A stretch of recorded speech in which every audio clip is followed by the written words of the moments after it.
Hi everybody, Father Scott Vanderveer here, and I want to tell you a story today about a friend of mine who's a teacher who has found out that her district is going to do a mix of plans for the fall.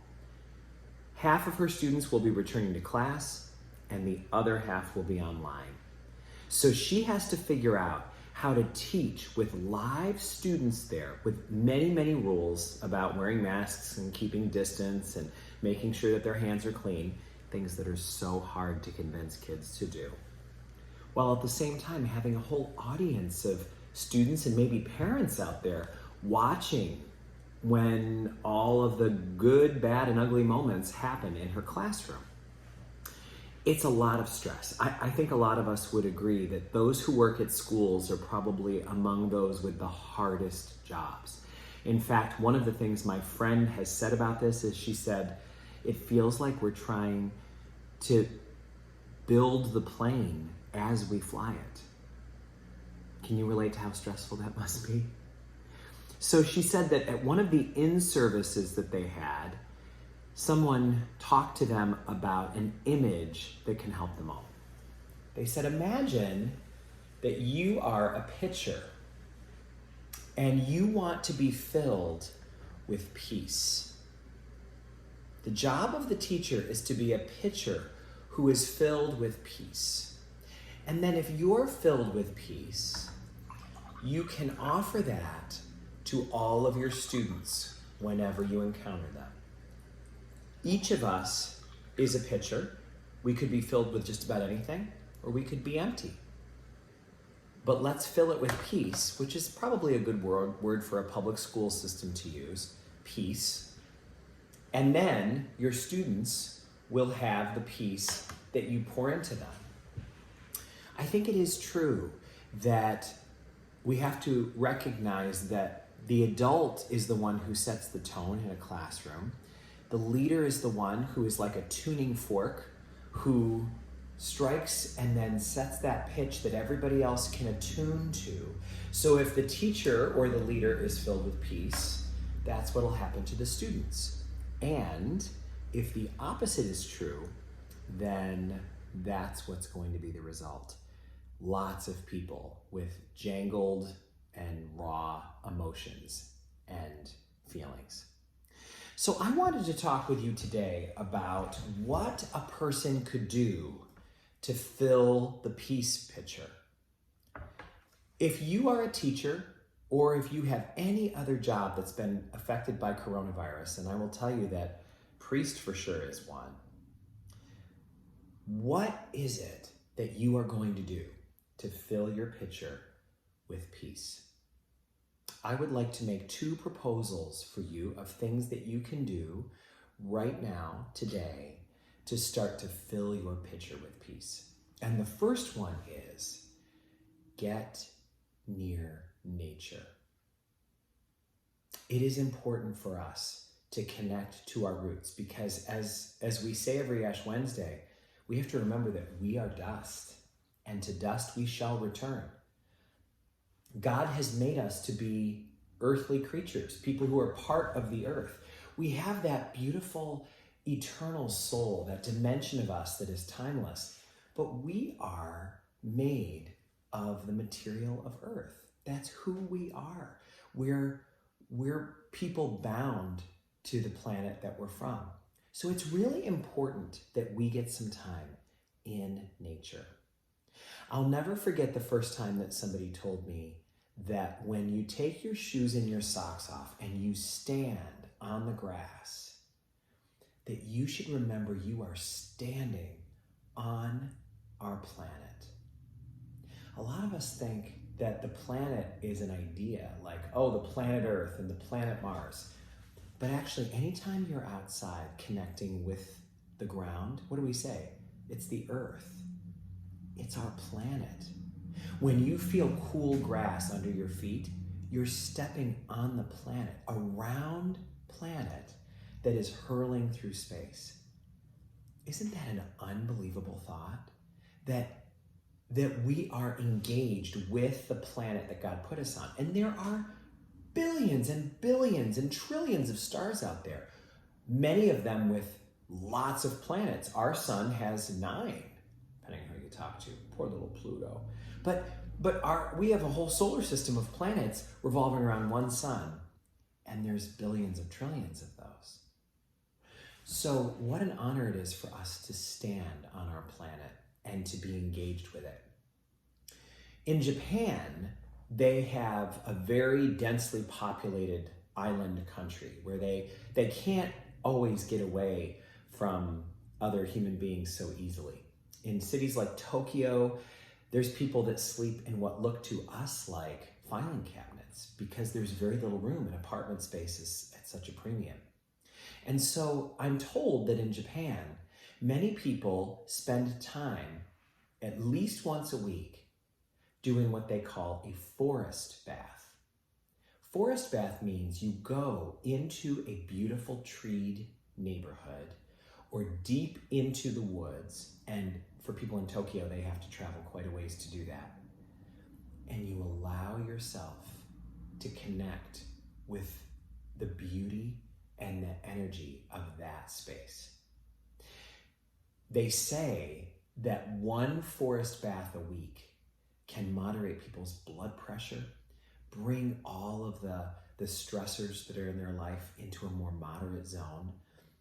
Being in a forest bath, bathing yourself in the glory of nature, allows people who live in highly, highly stressful urban settings to get the breath that they need. And very few of us live in a city like that. I'm not sure where you're watching this now. It might be in New York City, or it might be in LA, or in London, or in Stockholm, but wherever you are, there's a good chance that there's somewhere not far from where you live where you could encounter grass and bushes and trees. If you're here in our area in Coxsackie and Ravenna in upstate New York, there are beautiful places to go everywhere. There are lakes and groves and forests. There's hiking trails. So we need to get ourselves into a space where we can be near greenery and, if possible, near water. Those are 2 elements of nature that really help human beings stay centered and calm.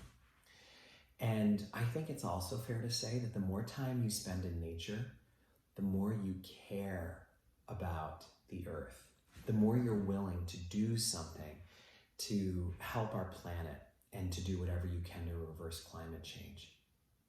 I was recently at a beautiful waterfall that is near one of the parishes where I pastor. It's in Hannah-Croix, New York. It's just this beautiful, beautiful little place. There used to be a mill there over 100 years ago, and the power of this waterfall is great.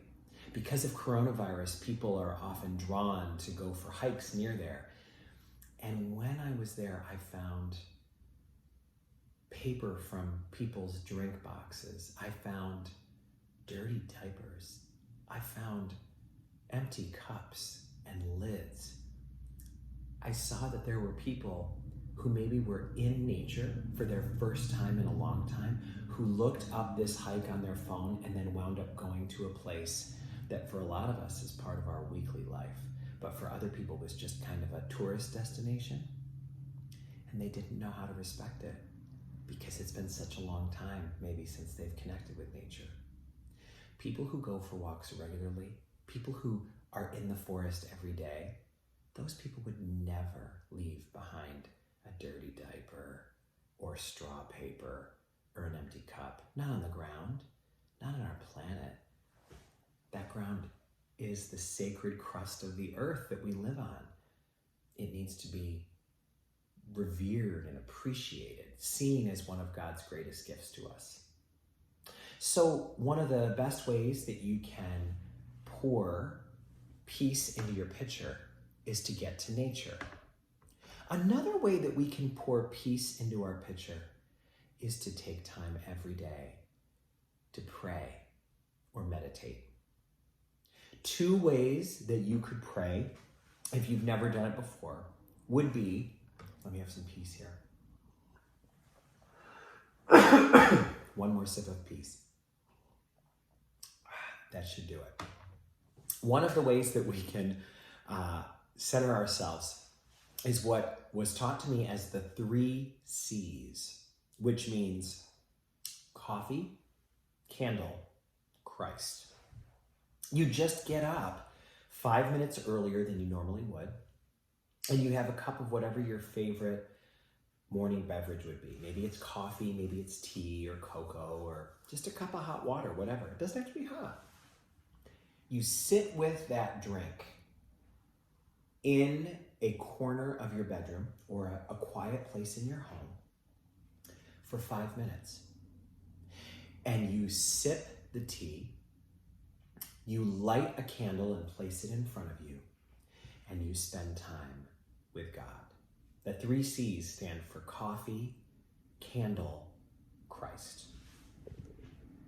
What a beautiful, beautiful, simple way to introduce ourselves to prayer.